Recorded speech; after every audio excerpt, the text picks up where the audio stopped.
terminando clase 19 ya. Clase 19, entonces vamos bien, vamos bien. Yo creo que ha sido bien aprovechada. Hemos aprendido algunas cosas, hemos recordado otras. Y ahorita pues vamos a seguir con el tema de la creación, ya en el punto C, el mundo material. Además del mundo espiritual existe un mundo material. Examinaremos dicho mundo en relación a Dios, es decir, como una obra de Dios y como una revelación de sus perfecciones divinas. Número 1, el relato de la creación. El relato de la creación fue revelado a Moisés, uno de los primeros patriarcas. Como toda la escritura, cuando vimos el tema de la escritura, es inspirada por Dios. Y usted podrá decir, pero bueno, ¿cómo sabe Moisés, verdad? Si Moisés no estuvo ahí. Bueno, Dios le reveló a través del Espíritu Santo cómo fue la creación. Y Moisés lo único que hizo fue, pues, como todos los escritores bíblicos, con sus palabras, escribir cómo sucedió, ¿no? En caso de haber sido anterior a Moisés, debió haber sido transmitido por medio de la tradición oral o escrita de una generación a otra, y finalmente debió haber sido escrita por Moisés bajo la dirección del Espíritu Santo. Ahí no hay mucho más que agregar. Fue el Espíritu Santo el que le dijo a Moisés, esto es verdad, esto es cierto.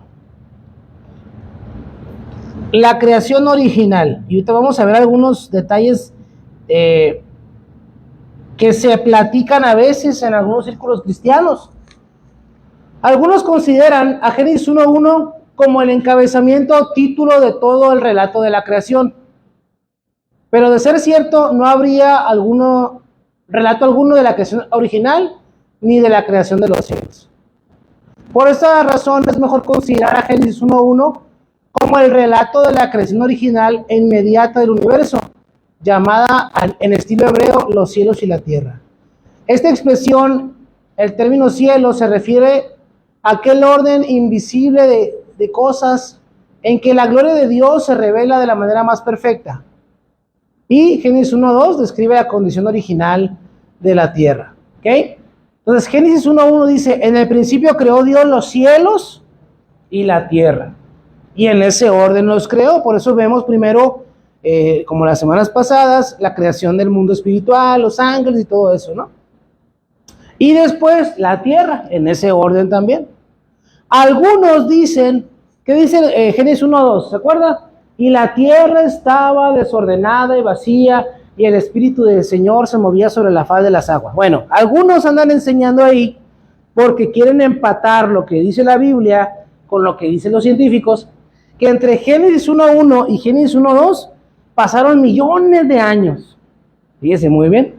Dicen, no, es que ahí nada más dice, en el principio creó Dios los cielos y la tierra, Génesis 1:1. Y en el versículo 2 ya estaba desordenada y vacía. Y luego dicen, ¿a poco cuando Dios hace algo lo hace desordenado y vacío? No, no lo hace así. Entonces ellos dicen, lo que pasa es que Dios hizo todas las cosas perfectas, pero entre Génesis 1:1 y Génesis 1:2 pasaron los dinosaurios, pasó la rebelión del diablo en la tierra y que Dios envió al diablo en la tierra y el diablo destruyó todo y todo eso dicen, para tratar de empatar lo que dice la Biblia con lo que dice la evolución, las teorías de la creación y todo eso. Pero vamos a ver que eso no es así. Abra su Biblia en Génesis 1:1.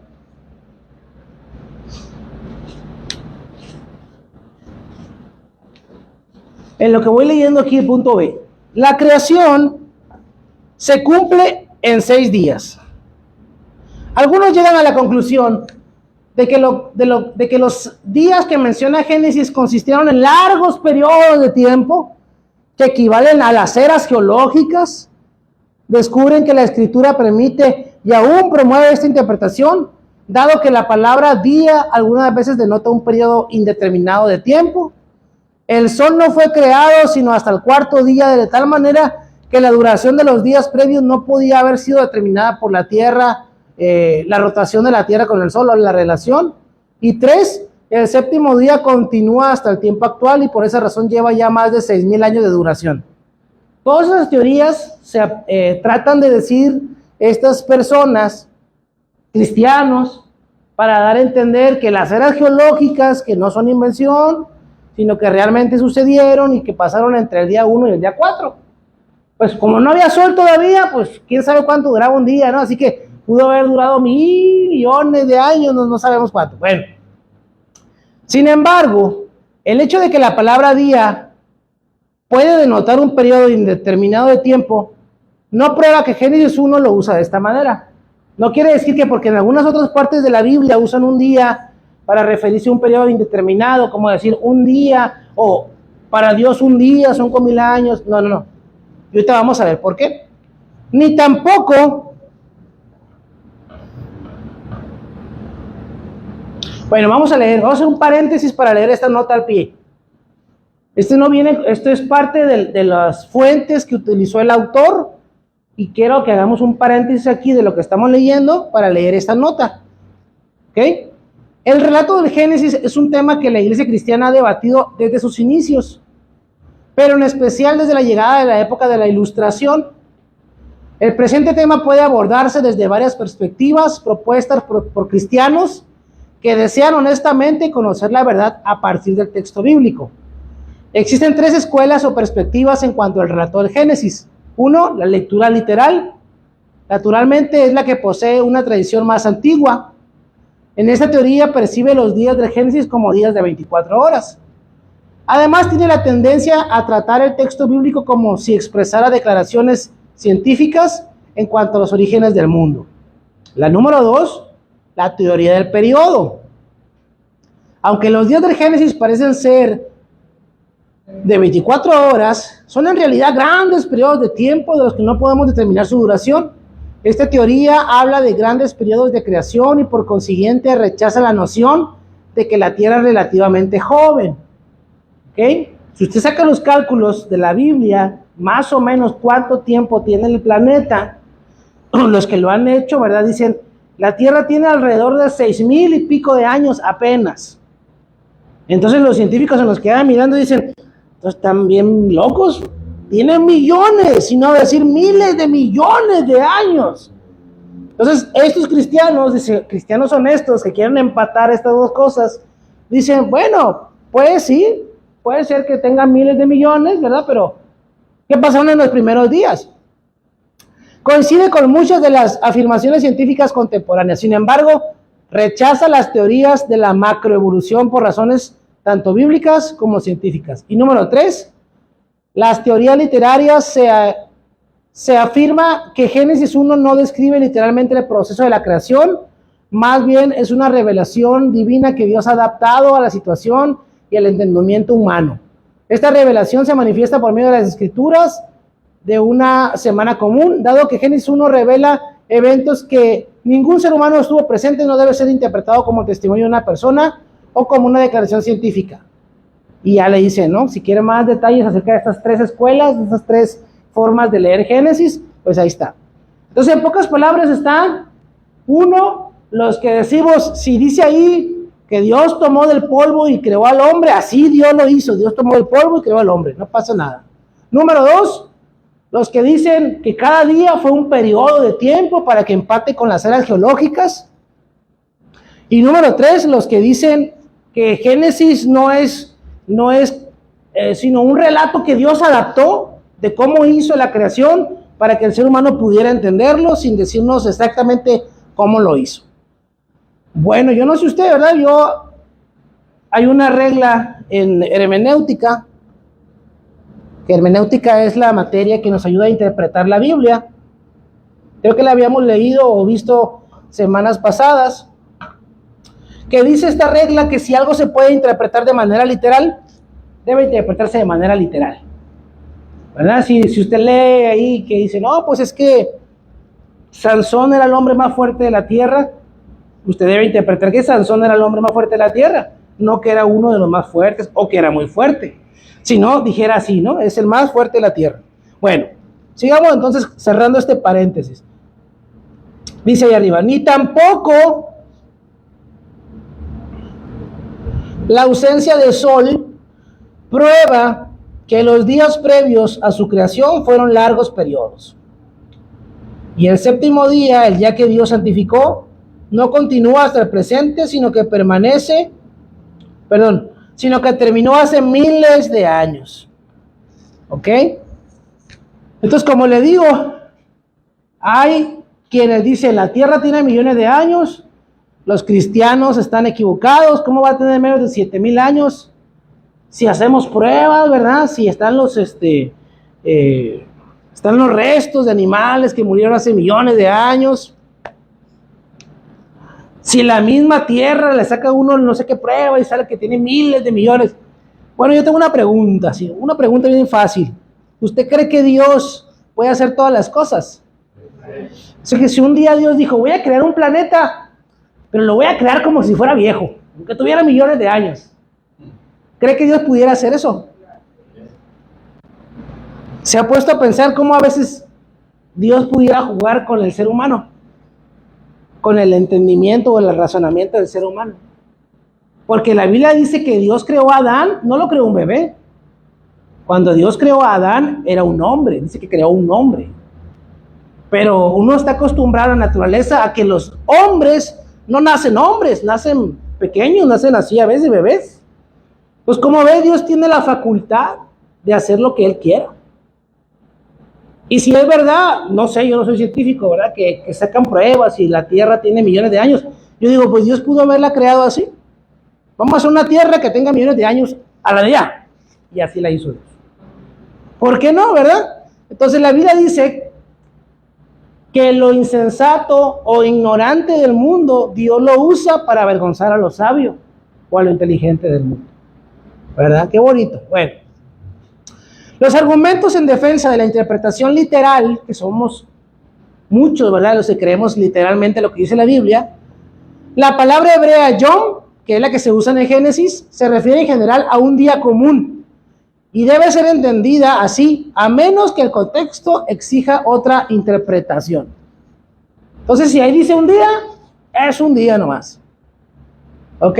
Número 2, Génesis 1 parece callar todo argumento en contra de la interpretación literal debido a la frase que se repite. Esa es una frase muy, muy repetitiva en los primeros capítulos de Génesis. Y dice, y vino, ¿qué dice ahí?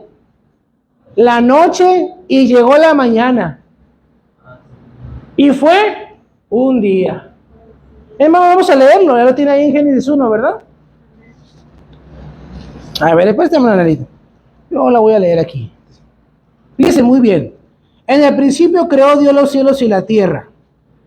Y la tierra estaba desordenada y vacía, y las tinieblas estaban sobre la faz del abismo, y el Espíritu de Dios se movía sobre la faz de las aguas.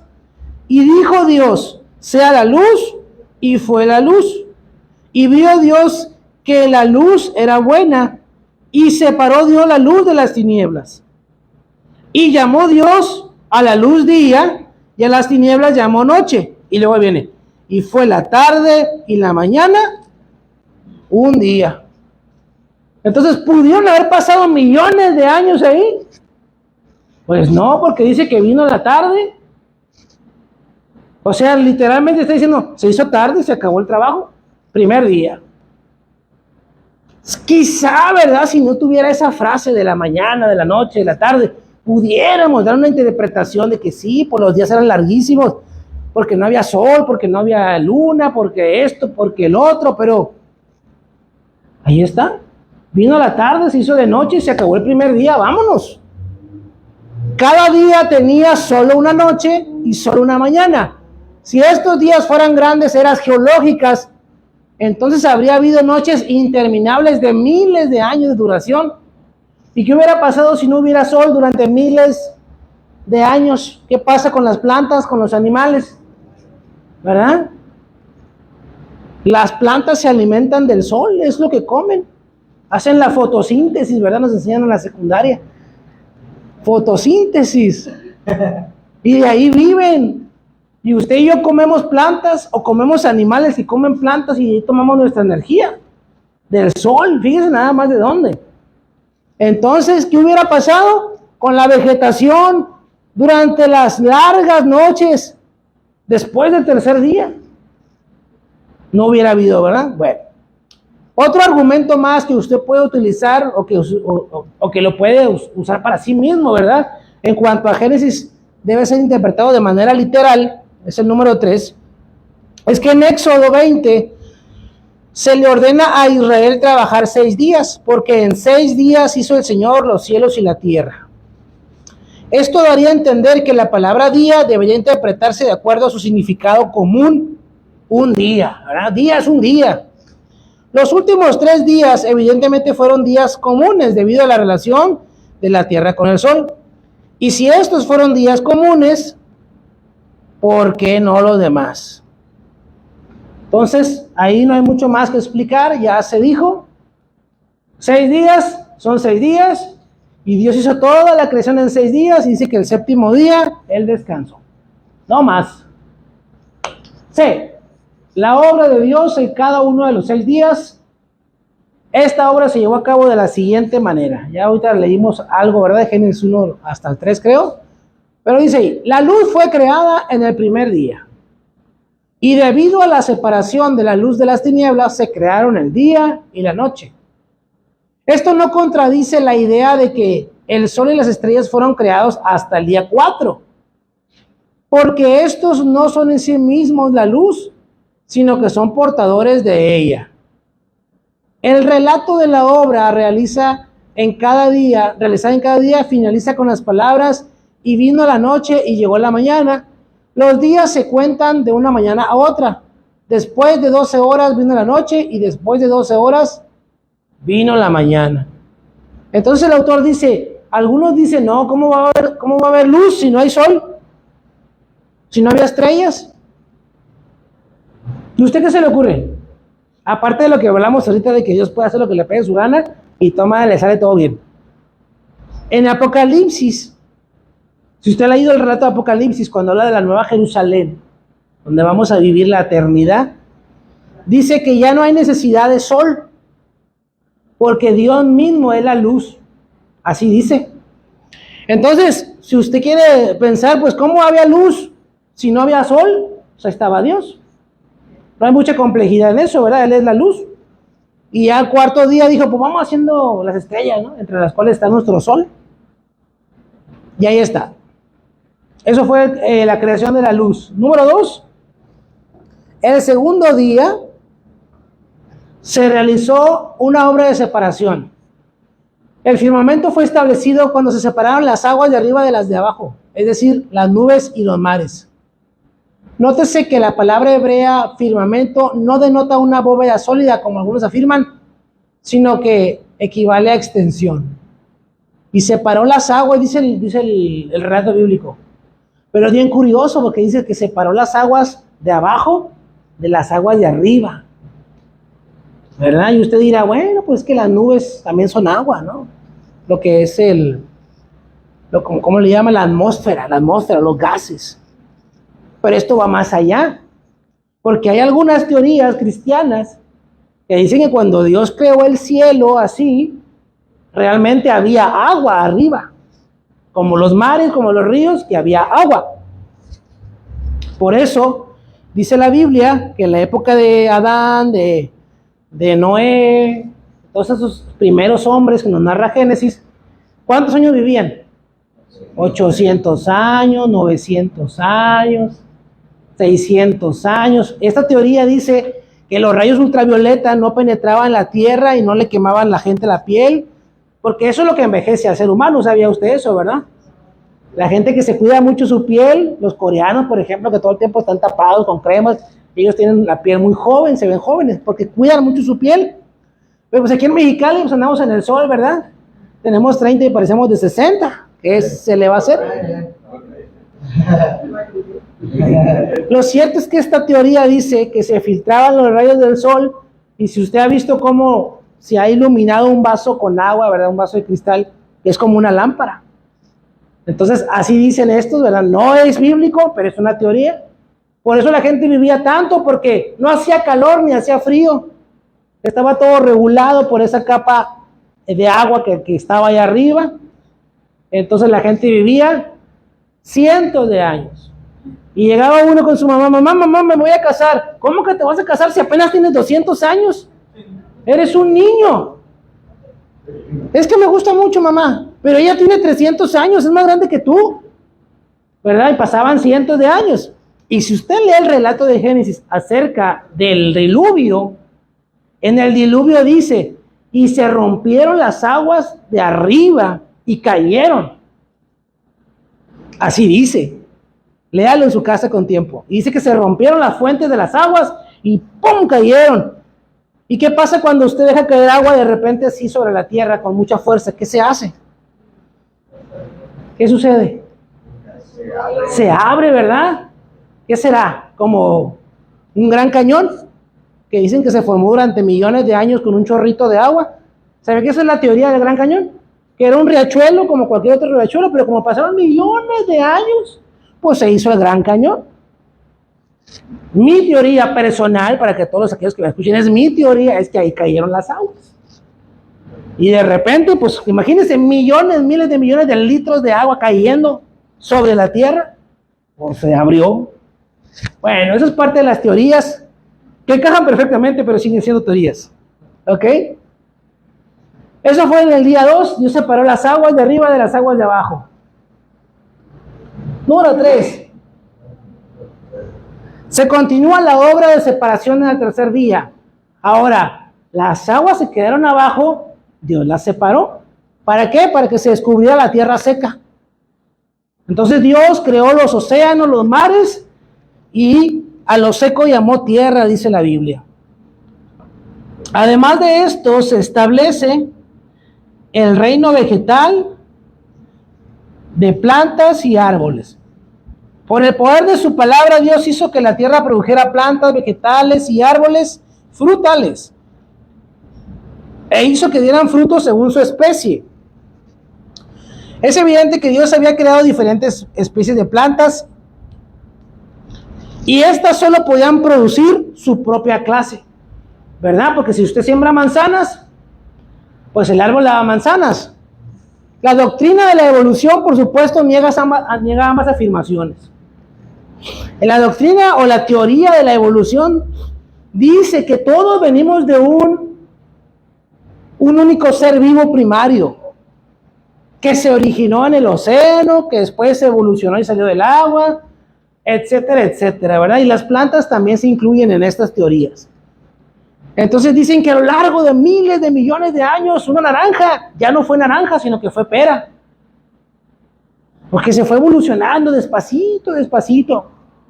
Pero como somos tan finitos nosotros, pues nos burlamos, no creemos en la teoría de la evolución. Pero Génesis tiene una respuesta para esto. Dios creó manzanas y dijo sean manzanas. Y las manzanas van a dar manzanas. Y ya.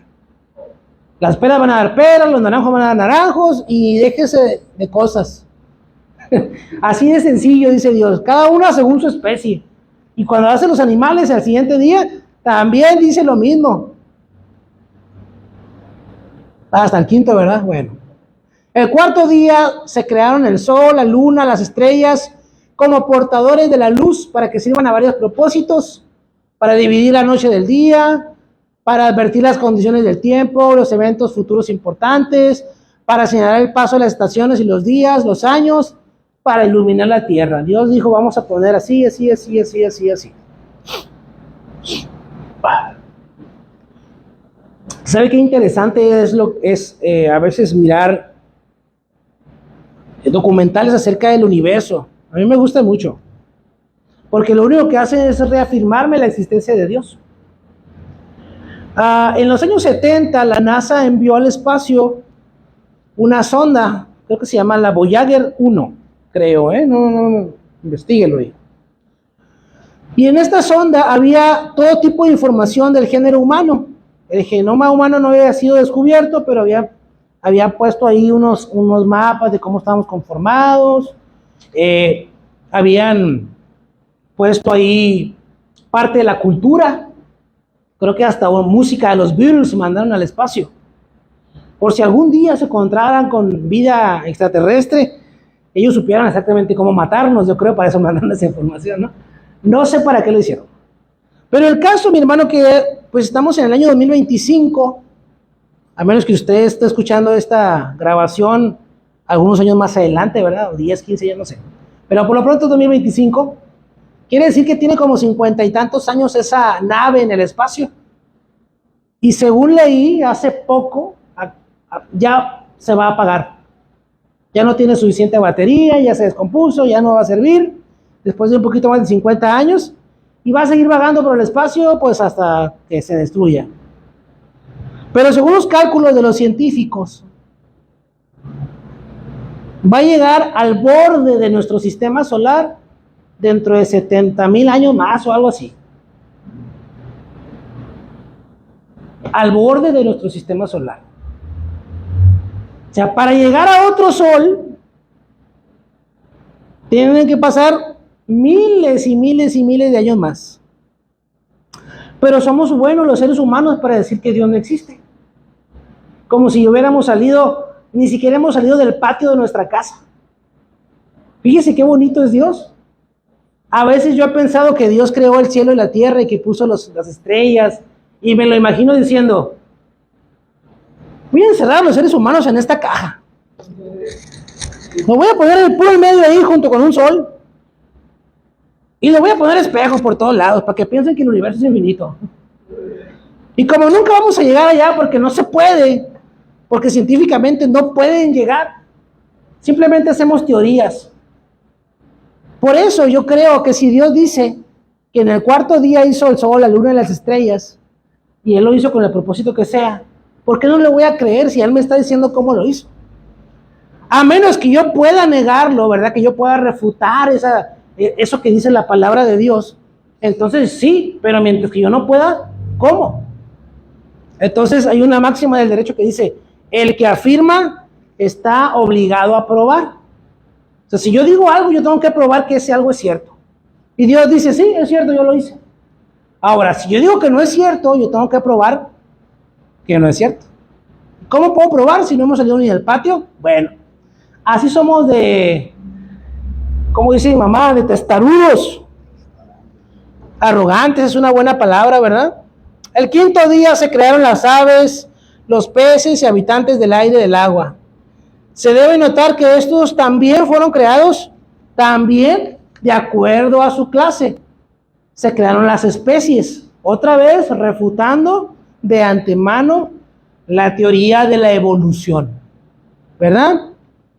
Porque dice que todas las aves provienen de una sola ave, que todos los animales terrestres provienen de un solo animal terrestre.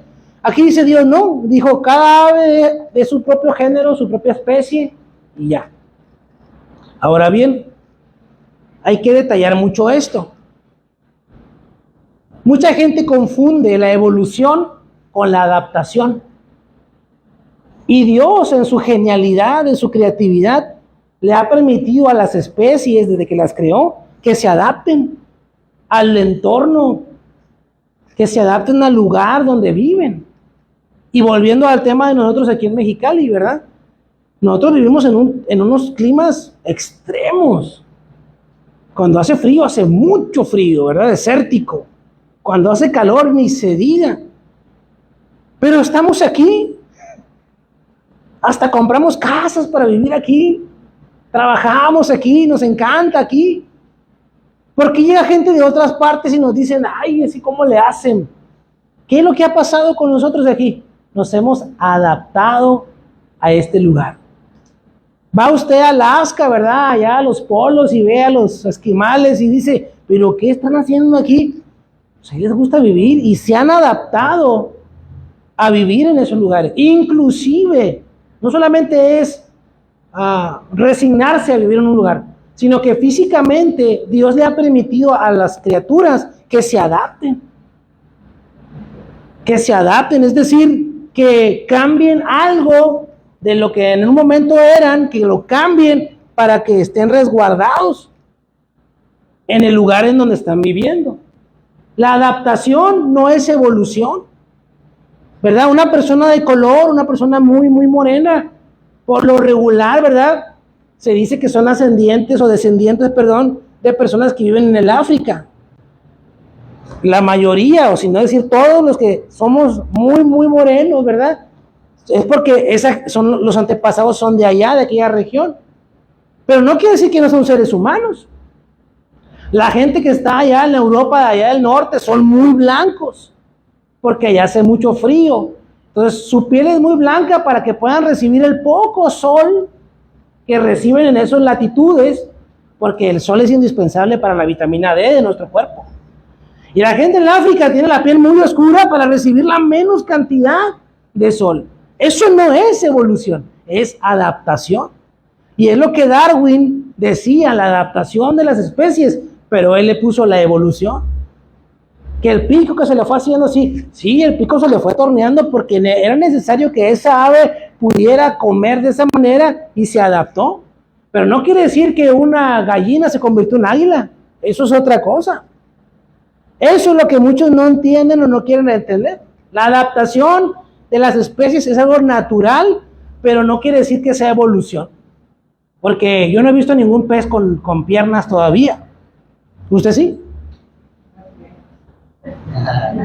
Imagínese. ¿Verdad? Parece hasta algo chistoso, pero es una pregunta seria.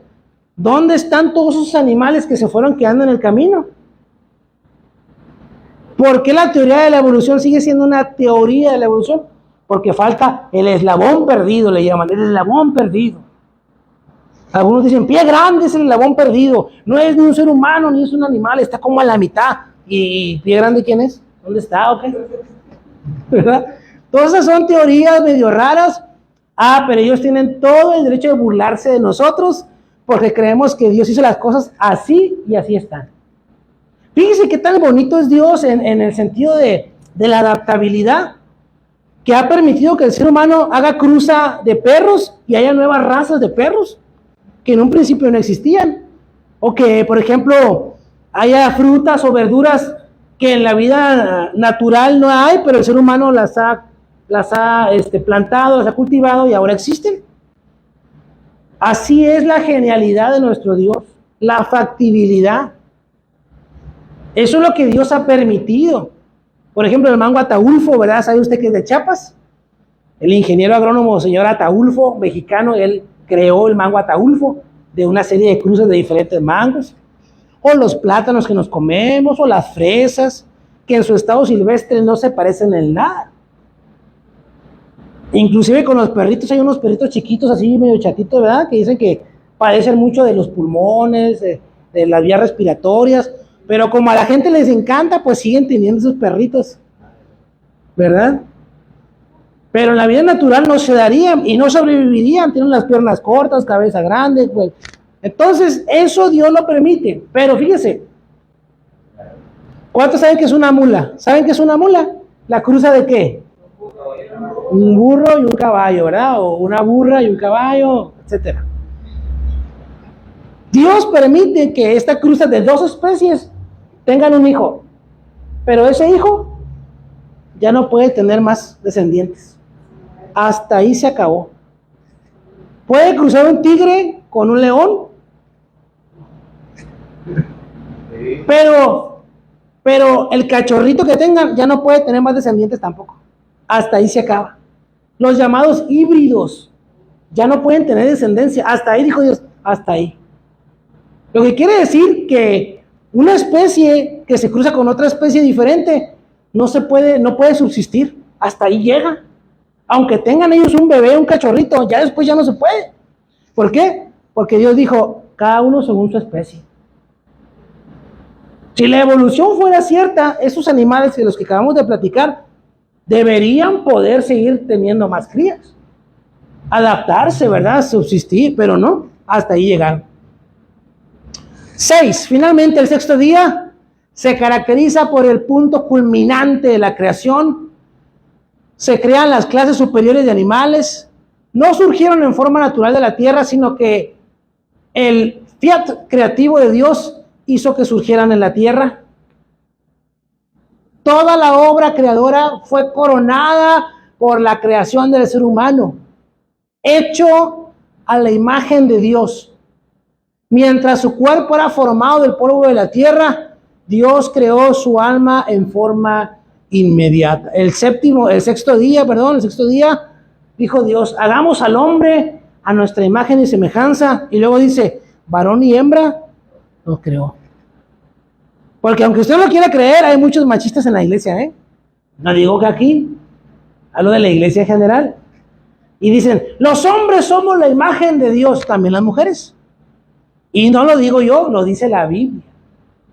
La imagen de Dios es el hombre y la mujer. Somos hechos a su imagen. Varón y hembra los creó.